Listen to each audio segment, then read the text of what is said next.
ही पार्टियों का गठबंधन होने जा रहा है। दोनों पार्टियां अलग हो गई थी लेकिन अब एक साथ फिर आ रही हैं और निश्चित तौर पर ये महायुति यानी जो वहां सत्तारूढ़ गठबंधन है, एनडीए है, उसकी धड़कनें बढ़ाने वाला ये राजनीतिक फैसला माना जा रहा है। और क्या कुछ है इस पर अभी थोड़ी देर में वहां पर एक ज्वाइंट प्रेस कॉन्फ्रेंस होने वाली है, उसमें हम आपको सीधे ले चलेंगे और बताएंगे कि क्या कुछ चल रहा है महाराष्ट्र की राजनीति में। लेकिन राजनीति में यहां देश भर में बहुत कुछ चल रहा है और कई मुद्दों पर भारतीय जनता पार्टी और बीजेपी शासित सरकारें बुरी तरह से घिरी नजर आ रही हैं। कोर्ट के मुद्दों पर भी और यहां कई दूसरे मुद्दों पर भी उत्तर प्रदेश की सरकार को भी बड़ा झटका दिया है कल कोर्ट ने, और वहीं दूसरी ओर उत्तराखंड की सरकार भी फंसी हुई है और कई बीजेपी नेता फंसे हुए हैं इस मामले में कि पिछले दिनों वहां पर जो अंकिता भंडारी का मर्डर हुआ था और उसके साथ जो कुछ हुआ था उसको लेकर बीजेपी के बड़े नेताओं के नाम सामने आ रहे हैं। और दूसरे उत्तर प्रदेश में वहां अखलाक का मामला, जो लिंचिंग को लेकर जो एक बड़ा चर्चित मामला था, उसमें सरकार कोशिश कर रही थी कि जो अभियुक्त हैं उनके खिलाफ दायर दर्ज मामले वापस ले लिए जाए, लेकिन कोर्ट ने साफ इनकार कर दिया और मामला वापस लेने से मना कर दिया। यह भी कहा कि इसकी जल्दी से जल्दी फास्ट ट्रैक में सुनवाई होनी चाहिए और रोज इसमें गवाहों के बयान दर्ज होने चाहिए। तो एक बड़ा सेटबैक है वहां पर यूपी की बीजेपी सरकार के लिए और योगी आदित्यनाथ की सरकार के लिए। लेकिन जिस तरीके से कई और मुद्दे हैं, उत्तराखंड का मुद्दा है अमलेंदु जी, वहां पर तो बहुत ही एक कह लीजिए कि एक गंभीर किस्म के आरोप लग रहे हैं। आरोप पहले भी लगे थे लेकिन नामों के खुलासे नहीं हुए थे। अब बीजेपी विधायकों की ओर से ही तमाम उसमें जो अभियुक्त हैं, कौन लोग उसमें फंसे हुए थे, ऐसे लोगों के नाम सामने आ रहे हैं। तो कहा जा सकता है कि बीजेपी सरकार में क्या कुछ हो रहा है और किस तरह से बड़े नेता तमाम मामलों में फंसते हुए नजर आ रहे हैं, उनको बचाने की किस तरह से सरकारें कोशिशें कर रही हैं, ये साफ दिखाई पड़ रहा है। बिल्कुल समीर जी, सरकारें बचाने की कोशिश कर रही हैं और अपराधियों, खासतौर से जो यौन अपराधी हैं, उनके साथ भारतीय जनता पार्टी कितनी मजबूती के साथ खड़ी रहती है, इसके प्रमाण मिल रहे हैं। और इसको लेकर पूरे देश भर में काफ़ी ज़्यादा बवाल मचा हुआ है और बीजेपी सरकारें जो है और बीजेपी दोनों जो है बहुत बुरी तरीके से घिरी हुई हैं। अंकिता भंडारी का मसला है और इधर जिस तरीके से हाईकोर्ट ने कुलदीप सेंगर को जमानत दे दी है, उसको लेकर भी बहुत सारे सवाल उठ रहे हैं और इसको लेकर भी अदालती जो आदेश है उस पर भी सवाल उठ रहे हैं और सरकार की जो नीति है उस पर भी काफ़ी ज़्यादा सवाल उठ रहे हैं कि भाई अदालत ने ये किस तरीके से फैसला दे दिया कि भाई पूरी ज़िंदगी उनको जेल में नहीं रखा जाता। जब लाइफ सेंटेंस है तो क्यों नहीं रखा जा सकता। अब इसको लेकर बहुत सारे सवाल उठ रहे हैं। तो याचिका जो पीड़ित हैं उनका कहना है कि वो सुप्रीम कोर्ट जाएंगे। बहरहाल इसको लेकर सवाल उठ रहे हैं, लेकिन सवाल सबसे ज़्यादा ये उठ रहे हैं कि भारतीय जनता पार्टी किस तरीके से यौन अपराधियों के साथ मजबूती से खड़ी रहती है और उसके बाद फिर बेटी बचाओ बेटी पढ़ाओ का नारा भी दे देती है। इसको लेकर काफ़ी ज़्यादा सवाल उठ रहे हैं। जी, और उत्तराखंड में अमलेंदु जी जो मामला था अंकिता भंडारी का, बहुत ही चर्चित मामला था, उसमें सरकार गिरी हुई थी, लेकिन वहां भी किस तरह से बड़े जो लोग थे उनको बचाने की कोशिशें की गई और अभी तक की जा रही हैं, लेकिन बीजेपी के नेताओं ने ही उसका खुलासा किया है। प्रदेश कांग्रेस के अध्यक्ष हैं गणेश गोदियाल, उन्होंने क्या कुछ कहा है उस मामले में और किस तरह के नए खुलासे हुए हैं, बीजेपी नेताओं की ओर से किस तरह से ये बातें आई हैं, उनको हम सुनेंगे। पीसीसी के जो अध्यक्ष है वहां पर, प्रदेश कांग्रेस कमेटी के अध्यक्ष गणेश गोदियाल। लेकिन ये चर्चित मामला बीजेपी के बड़े नेता और ये साफ दिखाई पड़ रहा है कि कैसे आखिरी दम तक बचाने की कोशिशें होती हैं, कोर्ट के अंदर भी और कोर्ट के बाहर भी। अब यहां पर जो इनका कुलदीप सेंगर का मामला आ रहा है अमलेंदु जी, उनको भी किस तरह से बचाने की कोशिशें की गई थी। एफआईआर पहले तो दर्ज नहीं हुई ये, और उसके अलावा एफआईआर जब दर्ज भी हुई तो उनकी गिरफ्तारी नहीं हुई, लेकिन आखिरकार जब कोर्ट ने उनको सजा दी तब जाकर उनको जेल हुई और उनको विधायक के पद से इस्तीफा देना पड़ा था। तो ये बहुत ही एक बीजेपी पूरे मामले में घिरी दिखाई पड़ रही है। पहले सुन लेते हैं उत्तराखंड के प्रदेश कांग्रेस अध्यक्ष गणेश गोदियाल क्या कह रहे हैं, उसके बाद उत्तर प्रदेश की बात भी करते हैं। बहुत ही दुर्भाग्यपूर्ण है कि सरकार ने अंकिता भंडारी मामले को पूरी तरह से दबाने के लिए पूरी ताकत लगाई। सत्ता की जो ताकत है, सत्ता की जो शक्ति है, जो लोगों के हितों के लिए काम आनी चाहिए, वो सत्ता की शक्ति अंकिता भंडारी हत्याकांड के दोषियों को बचाने के काम आ रही है। ये दुर्भाग्यपूर्ण है। हमने मांग की है कि जब आज भारतीय जनता पार्टी के ही पूर्व विधायक ने, भारतीय जनता पार्टी के नेताओं ने, भारतीय जनता पार्टी के कार्यकर्ताओं ने आपस में ये बात उजागर कर दी है कि इसके पीछे भारतीय जनता पार्टी के कौन लोग थे, ये बात जब उजागर कर दी है तो हमने मांग की है कि इसको दोबारा इसकी जांच की जाए, इसको सीबीआई के हवाले इस जांच को दिया जाए। सीबीआई की जांच को सुप्रीम कोर्ट के रिटायर्ड या वर्तमान जज उनकी देखरेख में जांच हो, हमने ऐसी मांग की है और उम्मीद करते हैं कि उत्तराखंड के हित में सरकार को मानना चाहिए। मैं दिल्ली में आके प्रेस कॉन्फ्रेंस करने का मकसद ये है कि उत्तराखंड से हमारी आवाज़ प्रधानमंत्री जी तक नहीं पहुंच रही है। हमारी बात को उत्तराखंड में आके भी अनदेखा कर दे रहे हैं, उत्तराखंड के लोगों की बात को अनदेखा कर रहे हैं। तो मुझे लगा कि क्या मालूम दिल्ली में आकर प्रेस कॉन्फ्रेंस करने से आवाज़ नज़दीक है उनका, तो क्या मालूम हमारी बात आप लोगों के माध्यम से वहाँ तक। तो इसके उच्च स्तरीय जांच की मांग तब भी की जा रही थी और अब एक बार फिर की जा रही है। किस तरीके से वहां पर अंकिता भंडारी को की जान ली गई और उसके बाद उस पूरे मामले को रफा दफा करने की कोशिश की गई, क्योंकि बीजेपी के बड़े नेताओं के नाम उसमें सामने आ रहे थे। लेकिन अब एक बार फिर जब बीजेपी के नेता ही उसमें कई खुलासे कर रहे हैं तो फिर एक बार उच्च स्तरीय जांच की मांग हो रही है। गणेश गोदियाल जो प्रदेश कांग्रेस कमेटी के अध्यक्ष हैं वो यही बात कह रहे हैं। लेकिन क्या कुछ होगा अमलेंदु जी, जिस तरह से पूरी ताकत के साथ और खुलेआम बचाने की कोशिशें होती हैं, क्या अब जांच का आदेश देगी सरकार वहां पर? देखिए, जांच का आदेश तो सरकार क्या देगी, क्योंकि अगर जांच का आदेश देना होता तो समझिए जिस तरीके से वहाँ वो जहाँ ये घटना हुई थी आनंद फानंद में उसे बुलडोजर से ढहा दिया गया ताकि वहाँ सबूत मिटा दिए जाएं, तो ये तो बिना सरकार के इशारे के नहीं हुआ होगा। और उसके बाद भी जिस तरीके से बचाने की कोशिश की गई, वो तो अगर जन आंदोलन खड़ा नहीं होता तो ये अपराधी पकड़े थोड़ी ना जाते। उसके बाद भी उनको बचाने की कोशिश हो रही, तो सरकार तो जाँच क्या कराएगी। और जिस तरीके से कुलदीप सेंगर के साथ खड़ी रही यहाँ उत्तर प्रदेश में, ब्रजभूषण शरण सिंह के साथ खड़ी रही, उसी तरीके से अंकिता भंडारी के जो दोषी हैं उनके साथ भी वहाँ बीजेपी सरकार खड़ी हुई है। करना पड़ेगा या फिर सुप्रीम कोर्ट से कहना पड़ेगा, ये तभी संभव है, वरना ये होने वाला नहीं है। क्योंकि खुले तौर पर देखा जा रहा है कि किस तरीके से भारतीय जनता पार्टी की सरकारें जो हैं और खुद भारतीय जनता पार्टी वो यौन अपराधियों के संरक्षण में बिल्कुल मजबूती के साथ खड़ी रहती है। जी बिल्कुल, इसीलिए और ये जो आपने जिक्र किया कुलदीप सेंगर का मामला, उसमें भी बड़े आंदोलन के बाद ही उनके खिलाफ भी एफआईआर दर्ज हुई, कार्रवाई हुई, लेकिन उनको आखिरी दम तक बचाने की कोशिश हुई। पर यहां उम्र कैद की सजा मिलने के बाद भी अब किस तरह से, हालांकि ये राहत उनको दिल्ली हाई कोर्ट से मिली है, लेकिन कोर्ट के इन फैसलों पर भी सवाल उठ रहे हैं। समाजवादी पार्टी के सांसद हैं राजीव राय, क्या कुछ कह रहे हैं, सुनते हैं उनको एक बार। दुर्भाग्यपूर्ण है, कभी कभी न्यायालय के फैसले समझ में नहीं आते, लेकिन न्यायालय के फैसले पर कमेंट क्या करें।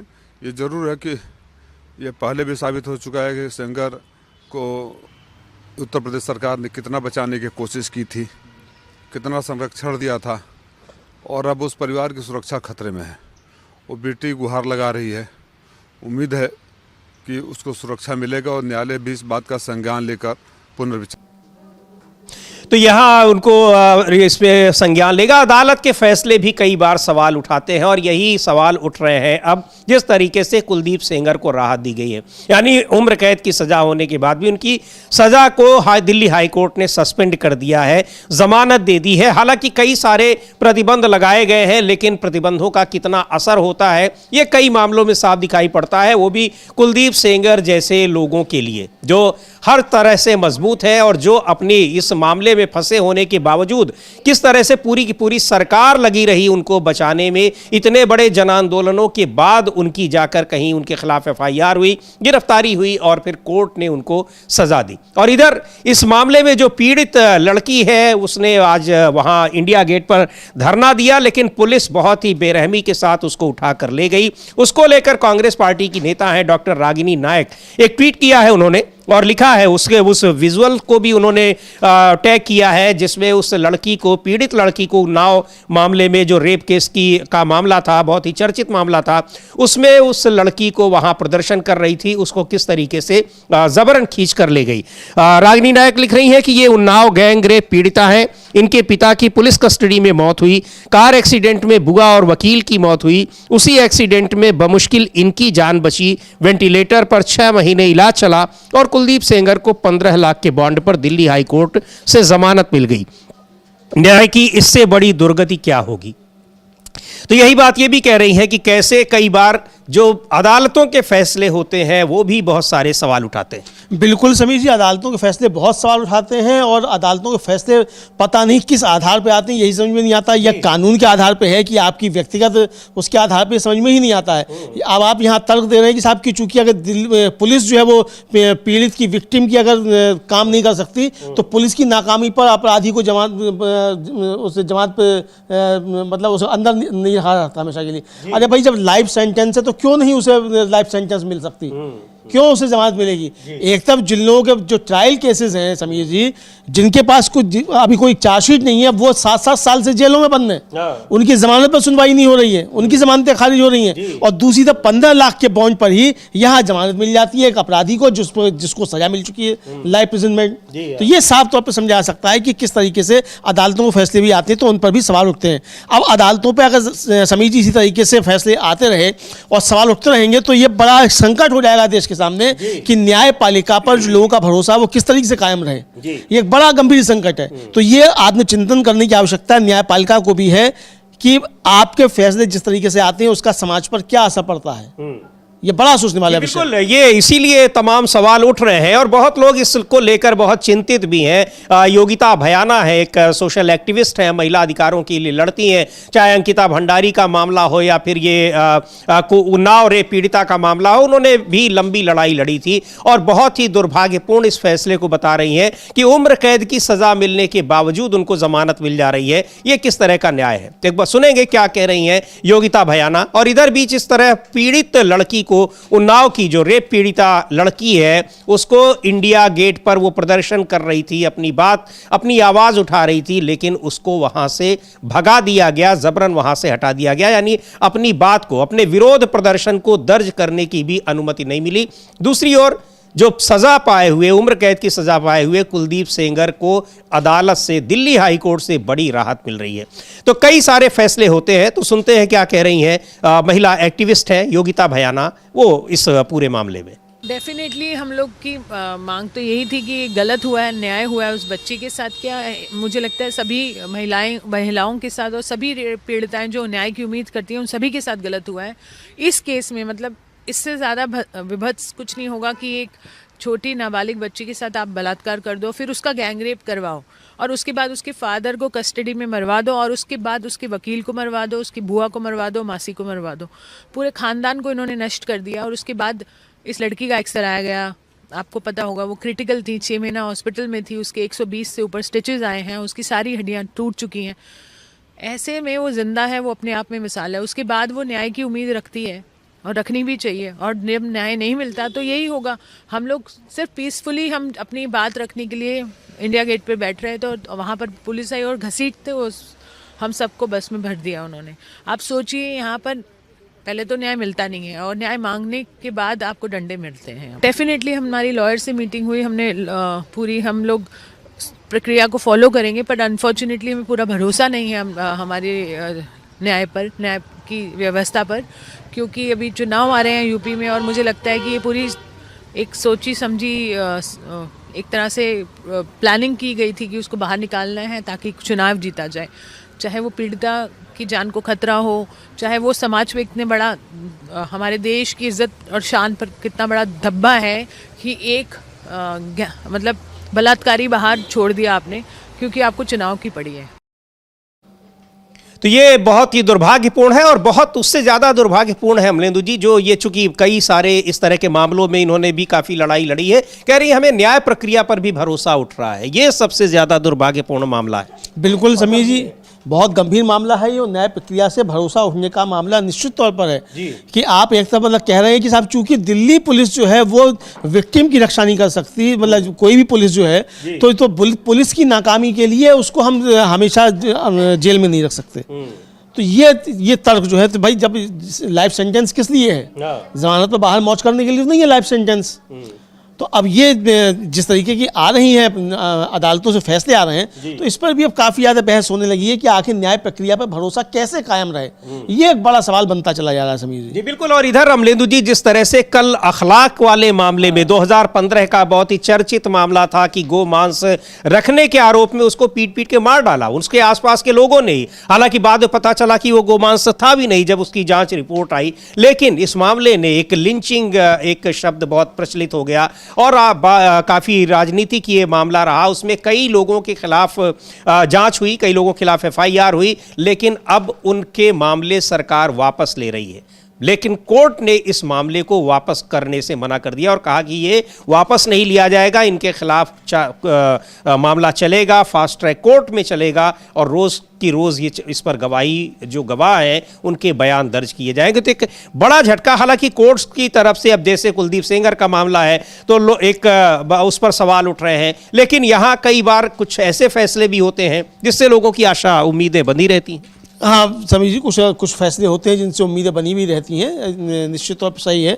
और लेकिन ये जो फैसला है अखलाक वाला, ये काफ़ी ज़्यादा महत्वपूर्ण समीर जी समझा जा सकता है कि इसमें सरकार जो थी वो चाहती थी कि ये केस विड्रॉ हो जाए, वापस हो जाए, और लेकिन अदालत ने साफ मना कर दिया कि वापस नहीं हो। और जो सख्त टिप्पणी भी की कि ये बिल्कुल इसमें कोई तर्क नहीं है, आधारहीन है, यानी एक तरीके से बकवास है आपकी याचिका ये वापस लेने की, ये अदालत का कहना। तो ये बड़ा झटका जो है वो बीजेपी के लिए समझा जा सकता है, बीजेपी सरकार के लिए समझा जा सकता है। और ये तीनों मामले जो आज चर्चा में है समीर जी, चाहे वो अखलाक का मामला हो, चाहे वो कुलदीप सेंगर वाला मामला हो, चाहे अंकिता भंडारी का मामला हो, ये तीनों मामले ये दिखाते हैं कि किस तरीके से भारतीय जनता पार्टी अपराधियों के साथ जो है वो उनका संरक्षण करने का काम करती है। ये इस पर सवाल उठ जाते हैं। विपक्ष यही बात लगातार कह रहा है कि भारतीय जनता पार्टी जो अपराधियों की संरक्षक पार्टी बनकर उभरी है, ये विपक्ष के साफ तौर पर आरोप है समीर। बिल्कुल, वहां अपराधियों का एक तरीके से उनको, अगर उनकी पार्टी से जुड़े हैं तो वो किसी भी तरीके के अपराधी, वो आर्थिक अपराधों के मामले उन पर दर्ज हों, या फिर भ्रष्टाचार के मामले दर्ज हों, या फिर इस तरह के संगीन मामले, रेप और मर्डर जैसे मामले अगर उन पर दर्ज हैं, फिर भी उनको बचाएगी और पूरी कोशिश करेगी। लेकिन कई बार होता क्या है कि न्यायिक प्रक्रिया उनको कहीं न कहीं उनको एक तरीके से धता बता देती है और वो अपनी मजबूती को दिखाती है कि न्यायिक प्रक्रिया से लोगों का भरोसा ना उठने पाए। अखलाक मामले में जिस तरह से अभियुक्तों के खिलाफ मामला वापस लेने की यूपी सरकार कोशिश कर रही थी, उसको एक बार आईना दिखाया है कोर्ट ने। और सुप्रिया श्रीनेत हैं कांग्रेस पार्टी की प्रवक्ता, क्या उनको सुनते हैं क्या कह रही हैं, क्यों इस मामले को वापस लिया जा रहा था। और ये सारे मामले जो है वो राजनीति से जुड़े हैं। जो योगिता बयाना कह रही हैं कि कुलदीप सेंगर को इसलिए बाहर निकालने की कोशिश की गई ताकि 2027 के विधानसभा चुनाव में उसका फायदा लिया जा सके। बिल्कुल बिल्कुल यही आरोप है और ये साफ तौर पर समझा जा सकता है समीर जी कि ये क्यों इस तरीके से किया जा रहा है और भारतीय जनता पार्टी इस तरीके से क्यों इनकी मदद करती है। यानी ये जो बाहुबली समझे जाते हैं, वो चाहे किसी भी अपराध में हो, किसी भी तरीके की, तो उनके साथ भारतीय जनता पार्टी खड़ी रहती है। तो क्या भारतीय जनता पार्टी अब बाहुबली जनता पार्टी हो गई है, ये समझा जाए? तो हो सकता है कि ऐसा हो गया हो, हम तो नहीं जानते ऐसा हुआ है कि नहीं हुआ है। लेकिन विपक्ष जो आरोप लगा रहा है वो साफ तौर पे यही आरोप लगा रहा है कि भारतीय जनता पार्टी अपराधियों के साथ खड़ी रहती है और जनता के खिलाफ है, अपराधियों के साथ, और अपराधियों के बल पे ही चुनाव जीतना चाहती है। ये विपक्ष के आरोप है। जी बिल्कुल, तो सुनते हैं क्या कह रही हैं कांग्रेस की प्रवक्ता सुप्रिया श्रीनेत। ऐसा लगता है जिस तरह की नफरत की और एक तरफा राजनीति योगी सरकार परस्यू करने की कोशिश कर रही थी। 2015 में अखलाक की एक भीड़ ने पीट कर जान ले ली, नृशंस हत्या की, और उसकी दूसरी हत्या उत्तर प्रदेश की सरकार ने करी जब उन्होंने कोर्ट में जाकर कहा कि हम केस वापस लेना चाहते हैं। कोर्ट ने बिल्कुल सही फैसला किया है। कोर्ट ने पहले तो उनकी याचिका को खारिज किया है, खारिज करते वक्त उसको आधारहीन बताया है, कहा है इसका कोई कानून संगत इसके लिए न्याय नहीं है। अब मुकदमा हत्या और दंगे दोनों का जारी रहेगा।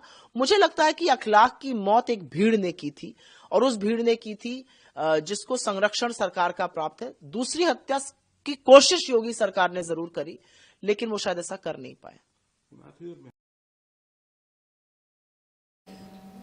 तो ये बहुत गंभीर मामले हैं और भारतीय जनता पार्टी को कहीं न कहीं बहुत बुरी तरीके से घेर रहे हैं कि किस तरह से बड़े और गंभीर और संगीन अपराधों में लिप्त नेताओं को बचाने का काम करती है और यहाँ तक कि सजा याफ्ता लोगों को भी बचाने की पूरी कोशिश कर रही है। चाहे कुलदीप सेंगर का मामला हो, अखलाक की लिंचिंग से जुड़ा हुआ मामला हो, या फिर अंकिता भंडारी के मर्डर का केस हो, तो बुरी तरीके से सारे मामलों में घिरी है और विपक्ष हमलावर है सरकार पर, बीजेपी पर कि कि किस तरह से वो बचाव करती है, लेकिन दूसरी ओर विपक्षी पार्टियों पर किस तरीके से तमाम एजेंसियों की नकेल कसी जाती है, एजेंसियों के जरिए, पुलिस के जरिए, और किसी भी छोटे से मामले में लंबे समय तक उनको फंसाए रखने की कोशिश की जाती है। इसको लेकर लगातार सवाल उठते हैं, लेकिन सरकार पर कोई फर्क नहीं पड़ता।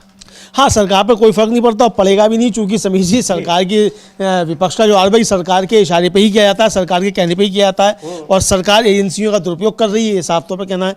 सचिन पायलट है, कांग्रेस के नेता हैं, कल वो थे बेंगलुरु में और उन्होंने DK शिव कुमार जो कर्नाटक के उप मुख्यमंत्री हैं और कर्नाटक प्रदेश कांग्रेस के अध्यक्ष भी हैं, उनके साथ एक प्रेस कॉन्फ्रेंस की और उस प्रेस कॉन्फ्रेंस में उन्होंने क्या कुछ कहा वो भी हम लोग सुन सकते हैं। उन्होंने भी साफ तौर पर यही कहा कि किस तरीके से इन एजेंसियों का दुरुपयोग किया जाता है और इसके जरिए जो है विपक्ष को प्रताड़ित करने की कोशिश की जाती है। ये सचिन पायलट का साफ तौर पर कहना है। जी बिल्कुल, दबाव बनाया जाता है और यहां तक दबाव बनाया जाता है कि ये अपनी पार्टी छोड़कर बीजेपी की तरफ चले आए या उसके समर्थन में चले आए। सुनते हैं सचिन पायलट को, क्या कुछ कहा उन्होंने। They have now passed in Parliament. The second issue that you are all aware of is the triumph of independent judiciary. For years together, the BJP government from 2014 onwards has tried to fuel political vendetta by falsely implicating Sonia Gandhi ji and Rahul Gandhi ji in the so-called National Herald case. Now today, the court has said that we will not take cognizance of the case that was filed. The Enforcement Directorate has a lot to answer. For years together, they have tried to throw mud at the Congress party, at the leadership of the Congress party, and more specifically on Mrs. Gandhi and Mr. Rahul Gandhi. The court today has said that they will not take cognizance. Cognizance is the least that a judge would do, but they have shown the mirror to the ED that it is pure.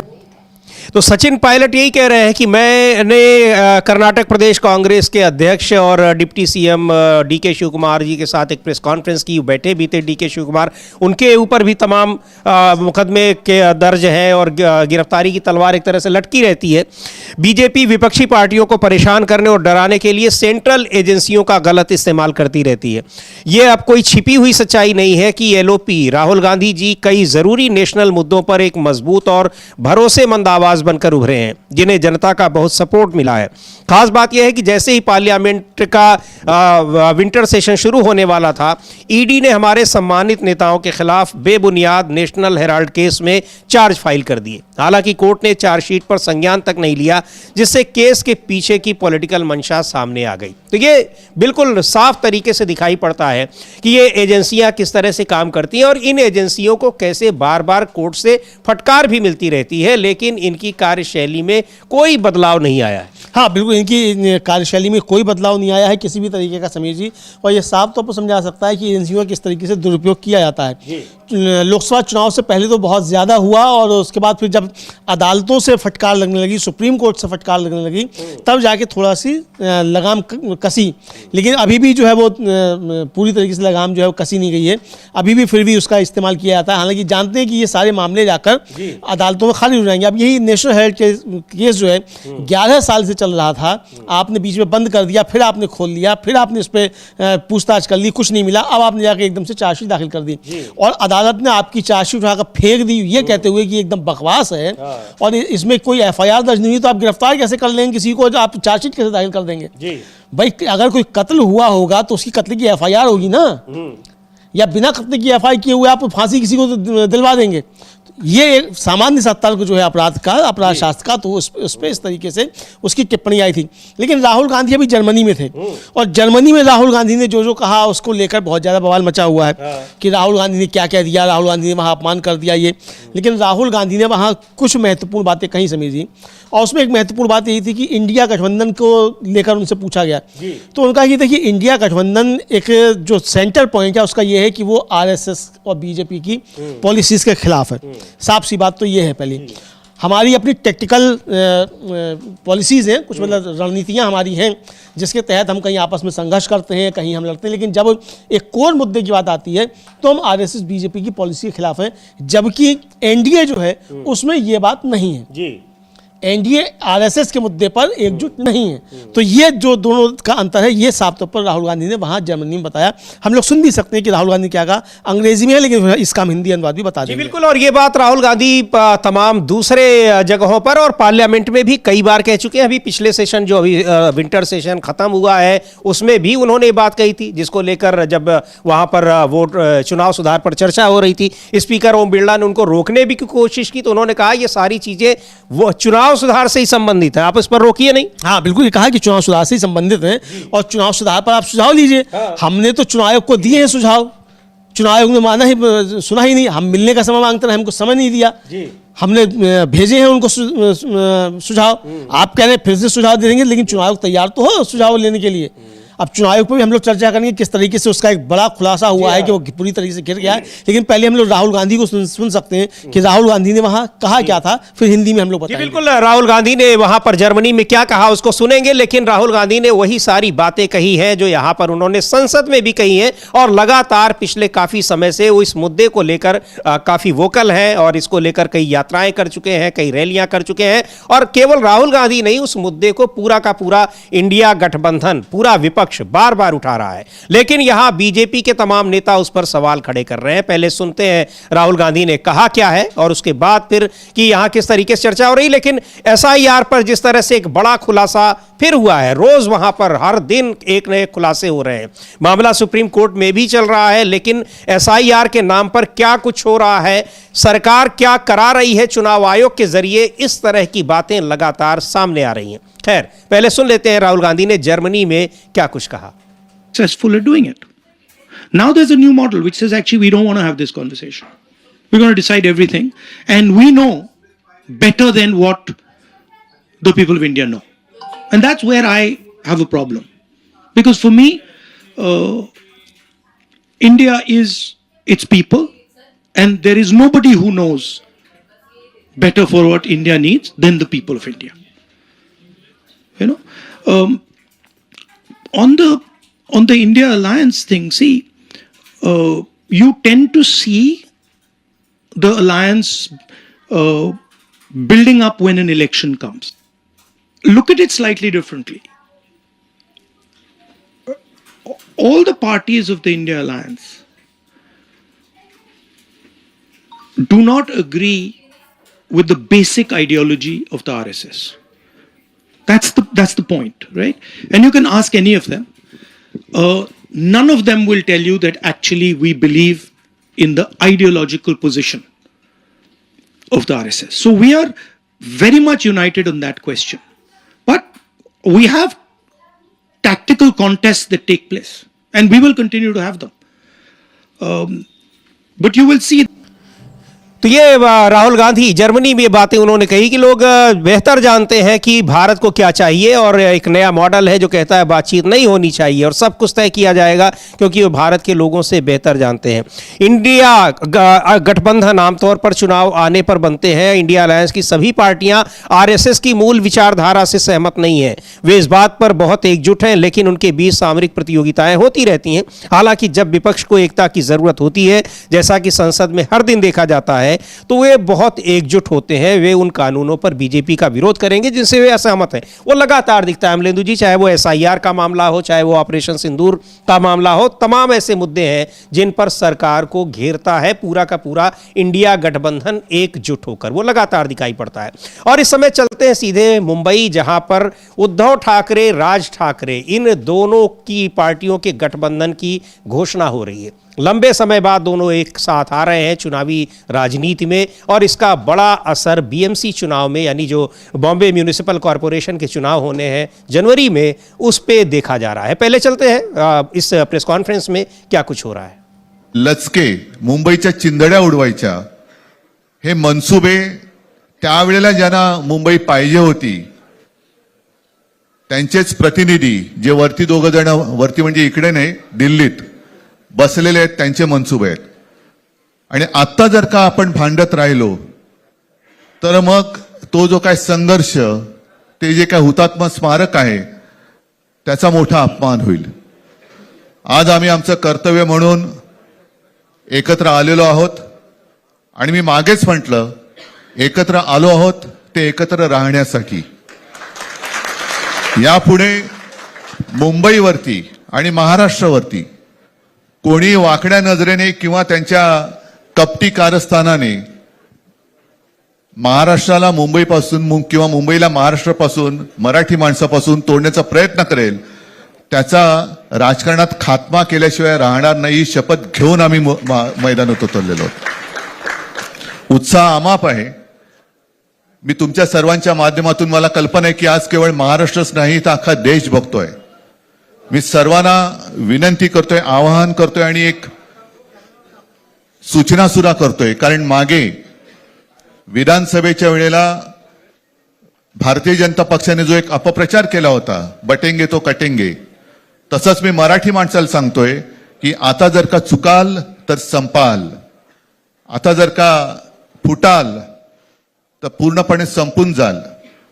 म्हणून परत एकदा तुटू नका, फुटू नका आणि मराठीचा वसा टाकू नका. हाच एक संदेश मी आमच्या आज दोघांच्या युतीच्या निमित्ताने संपूर्ण महाराष्ट्राला देतो आहे. आणि मला खात्री आहे की मराठी माणूस हा सहसा कोणाच्या वाटेला जात नाही, पण त्याच्या वाटेला जर का कोणी आलाच तर त्याला परत जाऊ देत नाही. मी सगळ्यांना परत मनापासून धन्यवाद देतो. आणि राज,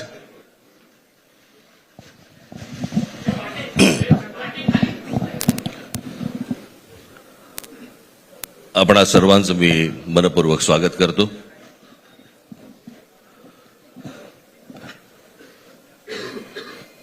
जे काय बाकी बोलायचंय ते सगळं जाहीर सभा जेव्हा सुरू होतील त्यावेळेला बोलूच आम्ही. परंतु माझी एक मुलाखत झाली होती आणि मी मुद्दामून आठवण करून देतो त्या गोष्टींची. आणि त्या मुलाखतीमध्ये मी असं म्हटलं होतं की कुठल्याही वादापेक्षा आणि भांडणापेक्षा महाराष्ट्र मोठा आहे. आणि मला असं वाटतं तिथून त्या आज आम्ही एकत्र येण्याची सुरुवात त्या वाक्यापासून झाली.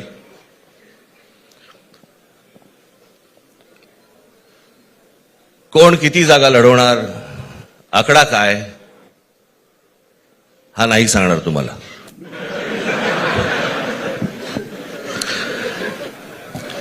महाराष्ट्रामध्ये सध्या लहान मुलं पळवण्याची खूप टोळ्या फिरतायत. त्याच्यामध्ये 2 टोळ्या अजून जास्ती ऍड झालेल्या आहेत. ते राजकीय पक्षांमधली मुलं पळवतात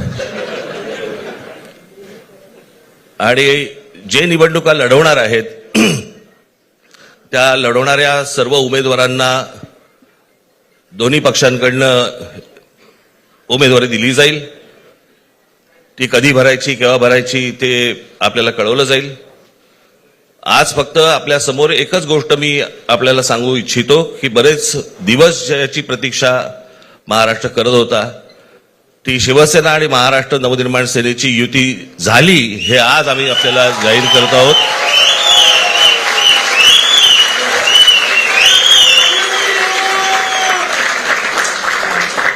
धन्यवाद.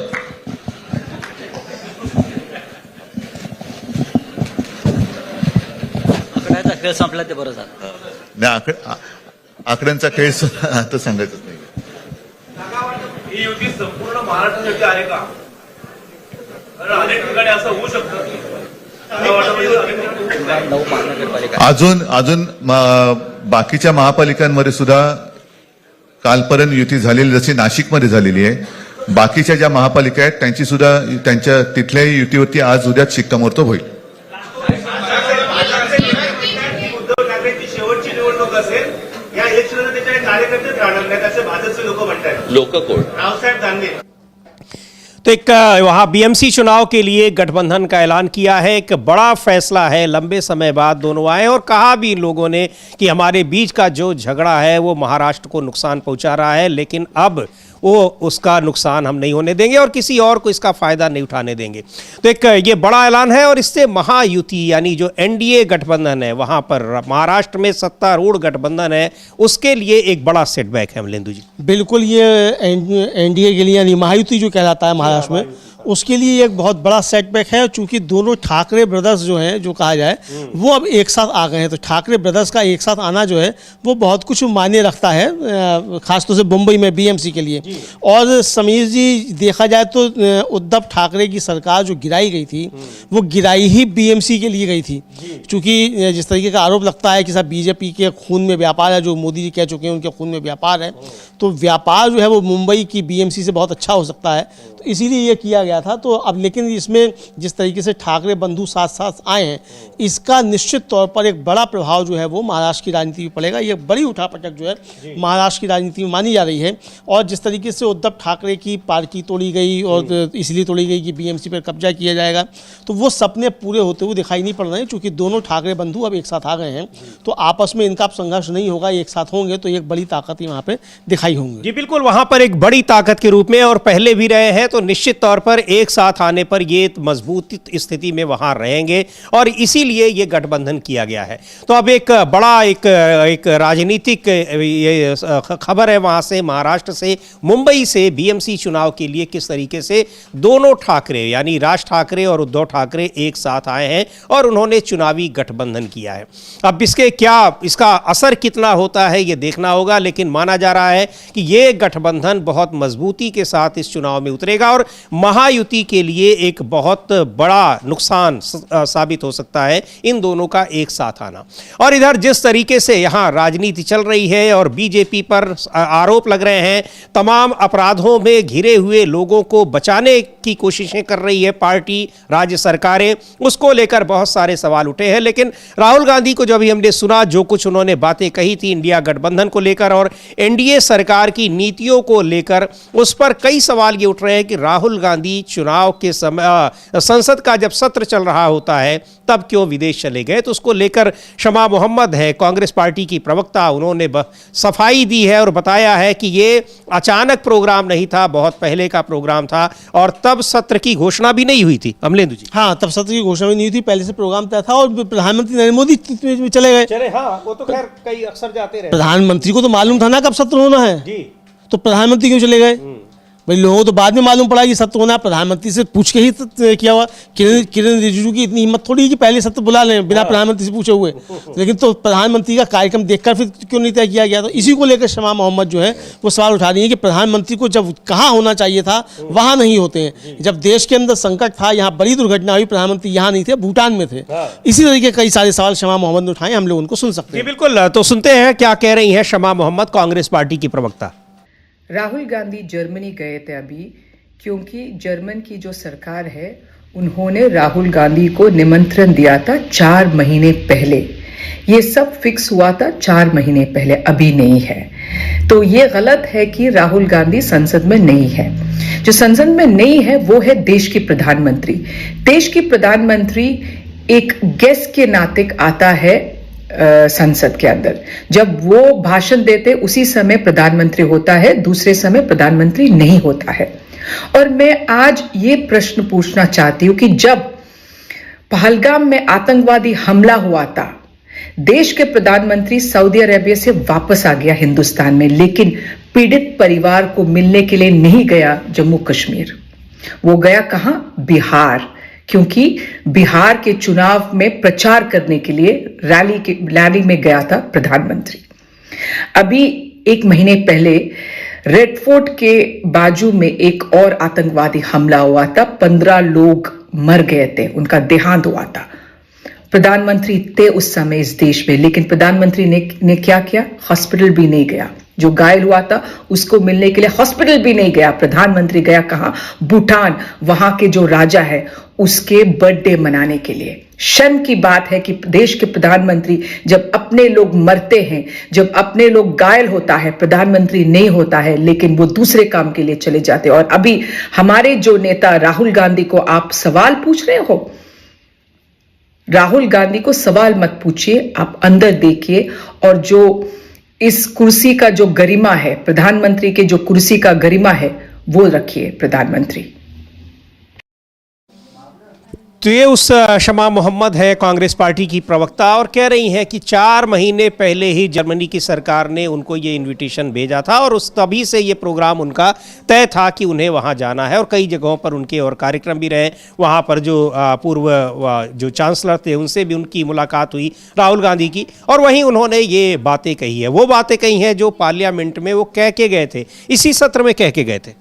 हाँ बिल्कुल, इसी सत्र में कहकर गए थे, वही सारी बातें कही हैं। किस तरीके से मोनोपोली जो है उसको लेकर बातें राहुल गांधी ने कही है, मोनोपोली किस तरीके से बढ़ रही है, किस तरीके से भारत की विदेश नीति जो है वो डगमगा रही है, इसको लेकर राहुल गांधी जो बातें यहाँ कही हैं वही बातें उन्होंने वहाँ भी कही हैं। लगभग बातें एक सी हैं, कोई अलग नहीं है।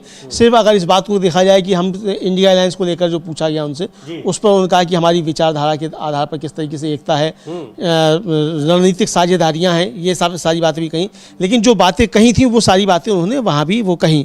और आज एक वीडियो भी राहुल गांधी ने जारी किया है, वैश्य समाज के साथ उन्होंने संवाद किया है। जी हाँ, तो वो हम लोग देख सकते हैं राहुल गांधी ने उस पर क्या लिखा है वैश्य समाज के साथ बात करते हुए। तो जो मोनोपोली की बात है, वो मोनोपोली की बात यहाँ भी वैश्य समाज के साथ राहुल गांधी कर रहे हैं, और जर्मनी में जा रहे हैं तो वहाँ भी बात कर रहे हैं। बिल्कुल, वहाँ का BMW की कार देख रहे हैं कि उसका संयंत्र देख रहे हैं कि किस तरीके से वहाँ उत्पादन हो रहा है, किस तरीके से वहाँ काम हो रहा है, उसको देख रहे हैं। यहाँ किस तरीके से इनोवेशन हो रहा है उसको देख रहे हैं, किस तरीके से यहाँ मोनोपोली स्थापित की जा रही है और इनोवेशन पे खर्च नहीं हो रहा है, ये भी राहुल गांधी कह रहे हैं। तो ये भी हम लोग देख सकते हैं, उनका वो ट्वीट और वीडियो भी। जी बिल्कुल, देखते हैं कि किस तरीके से उन्होंने मुलाकात की, और ये वीडियो भी देखते हैं उन वैश्य समाज के लोगों ने, और इसके पहले भी कई अलग अलग प्रोफेशन से जुड़े लोगों से मुलाकात करते हैं, उनकी समस्याएं जानते हैं और उसको हल करने की भी कोशिश करते हैं, उनको कहते हैं, आश्वासन भी देते हैं। तो ये देखते हैं पहले वीडियो, और क्या लिखा है इसमें कि हमारा व्यापार खत्म होने की कगार पर है।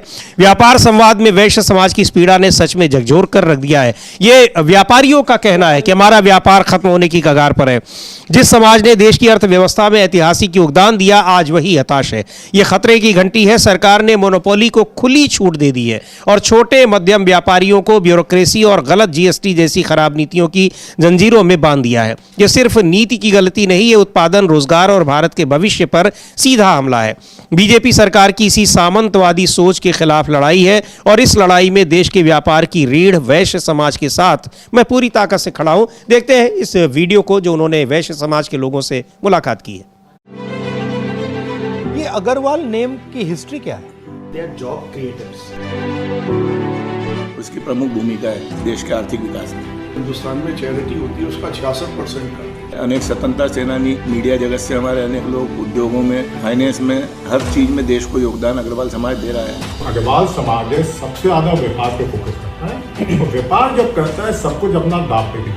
छोटी छोटी कॉलोनियों में जो अपना धंधा चला रहे सर, वो बड़ा डिस्ट्रॉय हो चुका है। You are connectors in the economy. You connect the farmer to the table. You connect wood to the finished product to the kitchen. You are the connectors. They don't seem to understand that you need connectors. ये Agarwal name की history क्या है? महाराजा अग्रसेन जी राजा हुए हैं हरियाणा में, तो उन्होंने देश को समाजवाद का सिद्धांत दिया।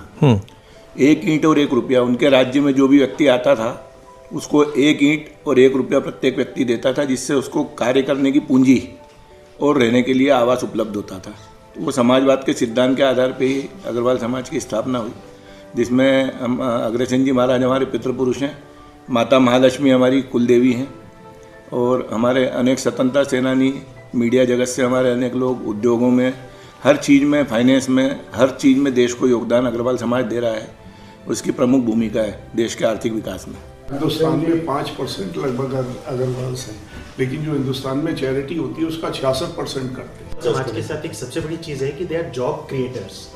सबसे ज़्यादा अगर आप देखेंगे government can not give job to everybody, लेकिन हर दुकानदार, चाहे उसकी अगर चाय की भी दुकान है, जनरल स्टोर भी है, तो भी उसकी दुकान पे 1-2 लोगों को वो जॉब प्रोवाइड कर रहा है। तो सबसे बड़े जॉब क्रिएटर इंडिया में अगर कोई कम्युनिटी है तो that is Agarwal community. You are connectors in the economy. Yes. Right? Meaning that you connect the farmer to the table, you connect the wood to the finished product to the kitchen, you are the connectors. They don't seem to understand that you need connectors. You cannot do without connectors. It cannot be that just you have one guy sitting on the top and वो सबका मतलब खून चूस रहा है ऊपर से। Sir they will understand, लेकिन बहुत देर हो चुकी होगी सर। हाँ, एंड डैमेज विल बी ट्रेमेंडस। जैसे अभी इंडिगो के साथ हुआ, ऐसे ही हमारे सेक्टर्स के साथ होगा सर। मोनोपोलाइज हो गया, इंपोर्ट बेस्ड हो गया, खाने के लिए अरे देखेंगे भाई कौन importer. So what is the issue? आजकल एक समस्या जरूर है, एक डर का माहौल सब में है। आपके हावी आने से ना कुछ लोगों को डराया जाता है, कुछ तो एक डर का माहौल है, ये वहां पर वैश्य समाज के लोग बता रहे हैं राहुल गांधी को, और किस तरीके से वो उदाहरण देकर भी बता रहे हैं कि कैसे यहाँ मोनोपोली स्थापित की जा रही है हर क्षेत्र में। तो जाहिर सी बात है जो छोटे व्यापारी हैं, मझोले व्यापारी हैं, उन सब का अपना व्यापार कैसे खत्म हो रहा है। हाँ बिल्कुल, छोटे व्यापारियों का व्यापार खत्म हो रहा है, मझोले व्यापारियों का खत्म हो रहा है।